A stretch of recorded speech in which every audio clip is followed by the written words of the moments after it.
গত বছরের ১৭ নভেম্বর জুলাই আগস্টের হত্যাযজ্ঞের মামলায় সাবেক প্রধানমন্ত্রী শেখ হাসিনাকে মৃত্যুদণ্ড দেন আন্তর্জাতিক অপরাধ ট্রাইব্যুনাল। রায়ের আগে কয়েক দফা পত্রিকায় বিজ্ঞপ্তি ও নোটিশ দেওয়া হলেও তিনি আদালতে হাজির হননি। ফলে আইনি বাধ্যবাধকতায় শেখ হাসিনাকে অনুপস্থিতি দেখিয়ে তার পক্ষে আইনজীবী নিয়োগ দিয়ে শেষ হয় বিচার কাজ। জুলাই হত্যাযজ্ঞের মামলায় আরেক পলাতক আসামি মোহাম্মদ আলী আরাফাত দাবি করেছেন, ট্রাইব্যুনালের রায়ের বিরুদ্ধে আইনগত পদক্ষেপ নিয়েছেন শেখ হাসিনা। ব্রিটিশ আইনি প্রতিষ্ঠান কিংসলি নেপোলি নামক প্রতিষ্ঠান ৩০ মার্চ ইমেইলের মাধ্যমে শেখ হাসিনার পক্ষে চিঠি দিয়েছেন বলে জানানো হয়। চিঠিতে অনুপস্থিতিতে বিচার করায় আন্তর্জাতিক আইন এবং ন্যায্য বিচারের মৌলিক মানদণ্ড লঙ্ঘন করা হয়েছে বলে দাবি করা হয়। বৃহস্পতিবার নিজ কার্যালয়ে এক ব্রিফিংয়ে চিফ প্রসিকিউটর আমিনুল ইসলাম জানান, এমন কোনো চিঠি পায়নি আন্তর্জাতিক অপরাধ ট্রাইব্যুনাল।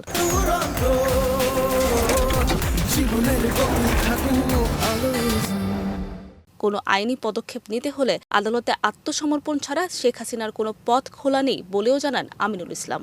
যে একজন পলাতক আসামির পক্ষে পৃথিবীর কোনো ল ফার্ম সেটা লিগেলি তারা এরকম লিখতে পারেন না। এই জাতীয় কার্যক্রম শুধু বেআইনি নয়, এই জাতীয় কার্যক্রম আমাদের ট্রাইব্যুনালের কার্যক্রমকে মানে প্রশ্নবিদ্ধ করার এবং এটা কন্টেম্পচুয়াস। এই ধরনের চিঠি আদালত অবমাননার শামিল মন্তব্য করে তিনি বলেন, পলাতক বা সাজাপ্রাপ্ত আসামির ট্রাইব্যুনালে বিচার প্রক্রিয়ায় কোনো আইনজীবী নিয়োগ দেওয়ার সুযোগ নেই। দৃশ্যত এটা আদালত অবমাননার শামিল। সেখানে লেখছে we act on behalf of Sheikh Hasina. তার মানে কি এটা লবিস্ট? তাহলে দেখেন কত অডাসিটি।